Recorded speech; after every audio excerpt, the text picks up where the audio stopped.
Individuals apply for asylum in countries for a wide range of reasons, each as unique and complicated as the person seeking it. Fleeing persecution, war, and violence are often at the forefront, with individuals fearing for their lives, freedom, or basic human rights based on their race, religion, ethnicity, political beliefs, or membership in a particular social group. Some manage to flee extreme poverty, natural calamities, or the suffocating control of totalitarian governments. Normally, the asylum seekers will possibly get a citizenship, protection, and integration into the new country where they seek asylum to start a free and normal life. However, seeking asylum in the UK can make you Rwandan instead of British. We are also going to tell you why Africans are running away from their countries to seek asylum in Western countries. Make sure you watch this video till the end to know why.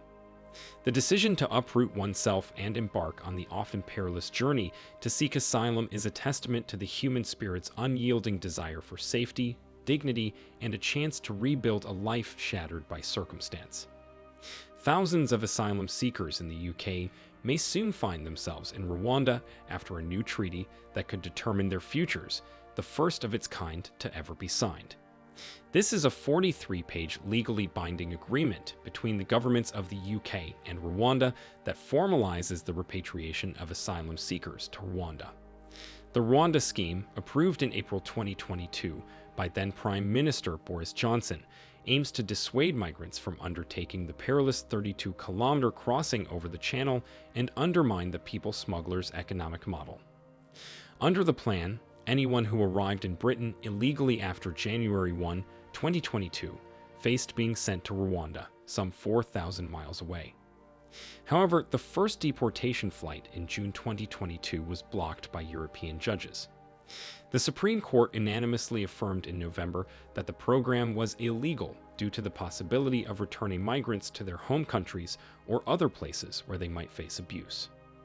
Despite no deportations taking place, as of December 13, 2023, the UK has paid Rwanda £240 million for its deportation scheme.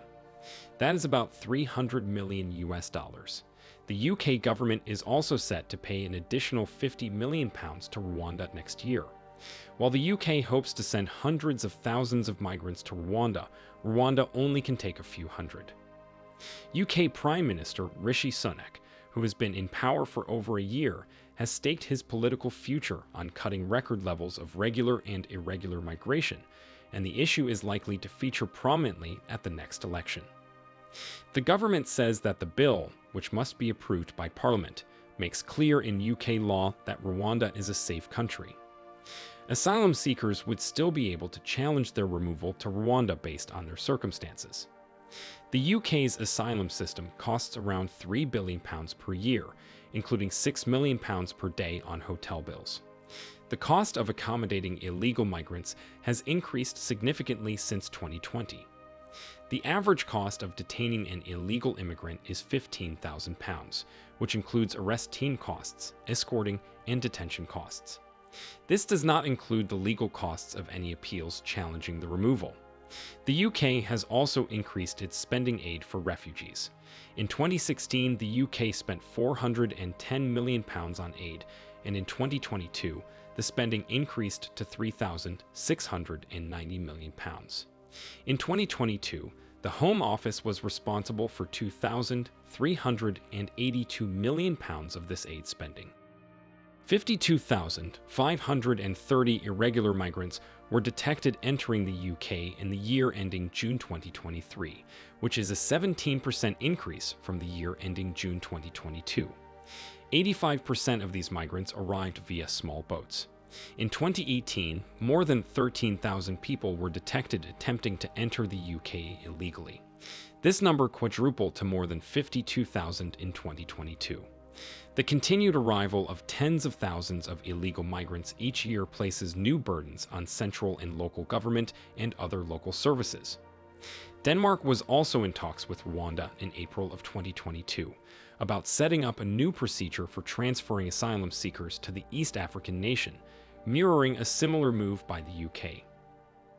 Rwanda's decision to agree to take in asylum seekers from the UK should hardly be surprising due to the reluctance of many countries to admit asylum seekers and refugees. What happens when they are in Rwanda? Rwanda isn't necessarily the end of the road for deportees. If they want to stay there permanently, they must apply. If their application for asylum in the United Kingdom is denied, they might be eligible to stay in Rwanda under different circumstances or face deportation from the country. However, wherever they end up, it's not likely to be the UK. Rwanda is offering asylum seekers up to 5 years of stay with access to education and support. They claim to offer them a fresh start in life, and those who are willing to stay will be offered citizenship.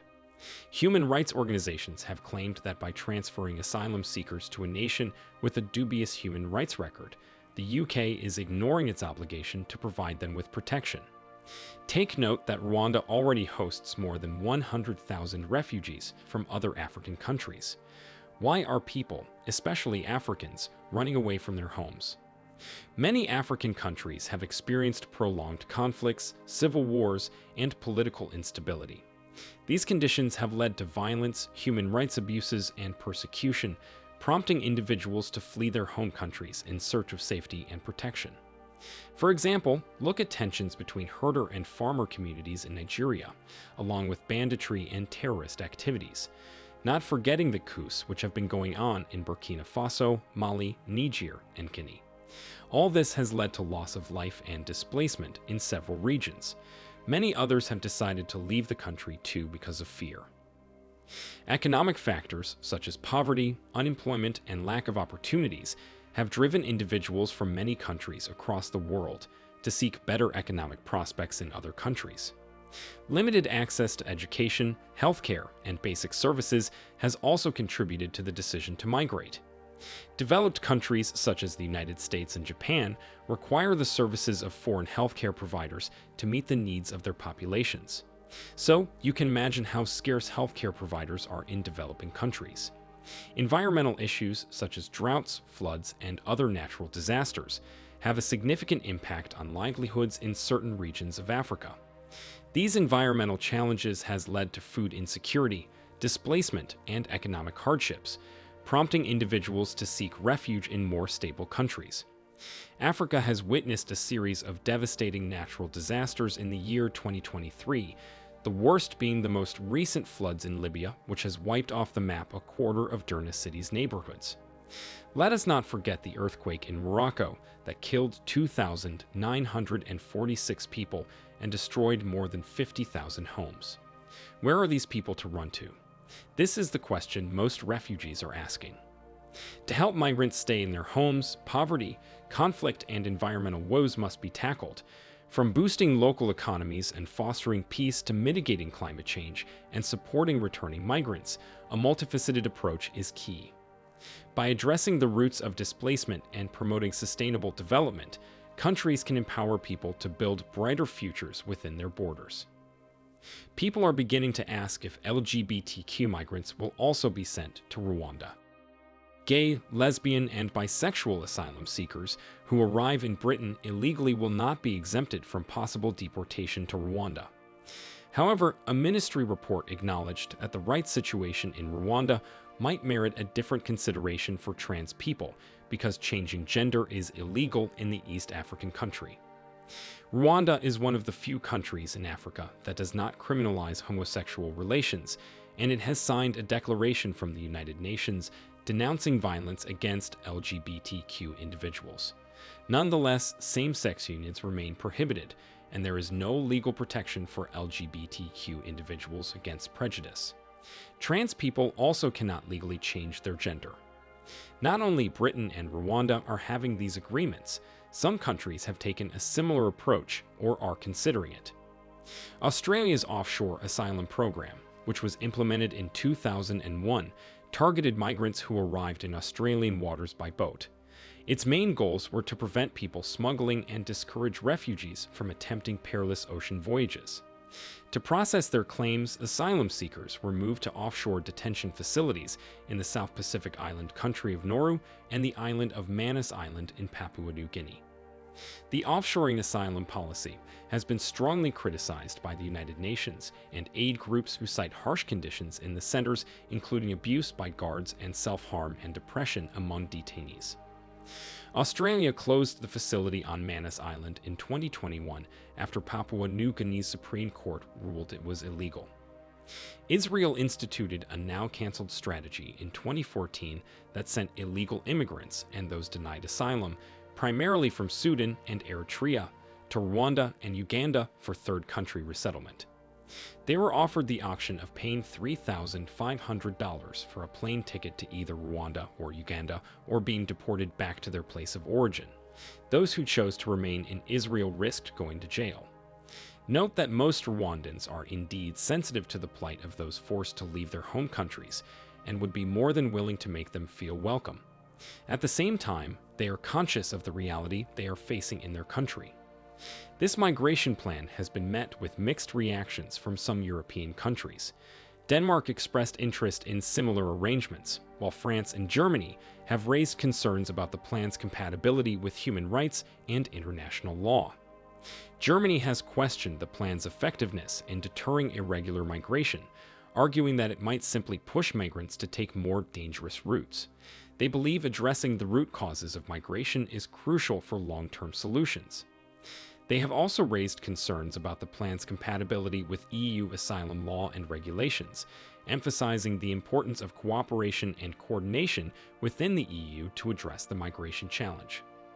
Refugees in the UK have had a lot to say in some trending videos on the internet. Many asylum seekers feel deeply frustrated and disillusioned by the UK government's decision, which they perceive as a betrayal of their trust and a violation of their human rights. Doubts exist about whether the plan will deter irregular migration, as some argue it may simply push people to undertake more dangerous journeys. Some view the plan as exploiting the desperation of refugees fleeing persecution and conflict. Despite the concerns, a small number of asylum seekers are willing to go to Rwanda if they see it as the only option to escape their current situation, highlighting the complex and difficult choices they face. We can see that Rwanda is preparing for these refugees because it has repurposed existing facilities and built new ones to accommodate potential refugees, focusing on sanitation, quality of life, and cultural sensitivity. An example is the Hope Hostel, which has 50 double rooms and can host up to 100 refugees. The UK-Rwanda migrant proposal raises several questions regarding human rights, efficacy, and ethical consequences, even as it provides some asylum seekers with a possible route. On one hand, the plan presents a potential solution for the UK's overcrowded asylum system and offers refugees a safe haven, albeit in a different country. Rwanda's commitment to infrastructure development, healthcare access, and skills training promises a dignified life for those seeking refuge. However, concerns about human rights violations, individual assessments, and separation from families cast a shadow over this potential. On the other hand, the plan raises ethical and legal questions. Critics claim it abuses the non-return principle, takes advantage of vulnerable refugees, and creates a risky precedent for outsourcing asylum-related duties. It's unclear how well the proposal will work to discourage illegal migration, and it will have long-term effects on Rwanda and the UK that need to be carefully considered. Only through open discussion and a commitment to human rights can we find solutions that are both effective and ethical, ensuring a safe and dignified future for all seeking refuge. The future is African. Africa's population is expected to reach 2.5 billion by 2050, while the world population will be 9.5 billion. This means that 1 of 4 people in the world will be African. Africa has the youngest and most vibrant population, and with potential for business to thrive. Africans should stop running to the West to settle and instead develop their countries. We complain of African governments and leaders, but we fail to understand that the government of every African country consists of Africans. Let African leaders do the work they were voted to do and stop stealing from their people. Do you think that asylum seekers and migrants from the UK should be shipped to Rwanda? Let us know what you think in the comments below. Encourage us to keep making videos like this for you by liking this video and subscribing to the New Tourist channel. Turn on notifications too so you get notified whenever we upload videos like this. Thanks for watching and see you in our next video.